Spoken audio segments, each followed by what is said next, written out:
Hello, Aritra ক্রিয়েশনের পক্ষ থেকে সবাইকে নমস্কার। সবাই কেমন আছেন? আম দেখে বুঝে গেছেন, মনে করতেছেন আমি আমের ভর্তা করব। আসলে তা না, কারণ আমি আমের ভর্তা অতটা পছন্দ করি না। আমি যে আমের শরবত করব, তার জন্য আমি 4টা আম নিয়ে নিলাম। 4টা আমের ছোলা ছাড়ানোর পরে আমি এগুলো পিচ করে নিব। পিচ করা শেষ হলে যে আমি আপনার পুদিনা পাতা নিব, যা যা উপকরণ লাগবে। তো পুদিনা পাতা আমি কুচি কুচি করে কেটে নিব। এরপরে নিয়ে নিব ধনে পাতা, সেমভাবেও কুচি করে নিব। এরপরে নিব যে লেবু। তো সব উপকরণ আপনাদেরকে আবার দেখিয়ে দিচ্ছি। আর সাথে নিয়ে নিব বিট লবণ। বিট লবণটা মুদি দোকানে পাওয়া যায়, ওনাদেরকে বলে ওনারা দিয়ে দিবে।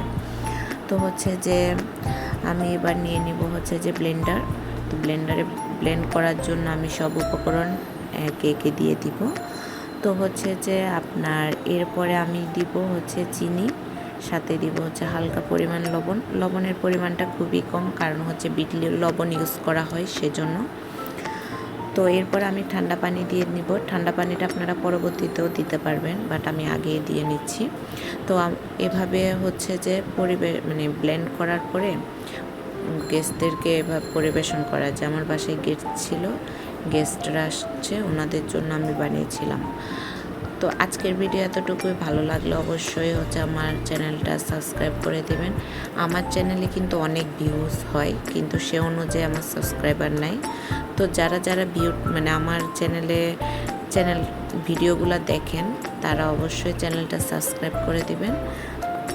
তো আজকের ভিডিও এতটুকুই। ভালো থাকবেন, সুস্থ থাকবেন, আর আমার জন্য বেশি বেশি আশীর্বাদ করবেন। নমস্কার সবাইকে।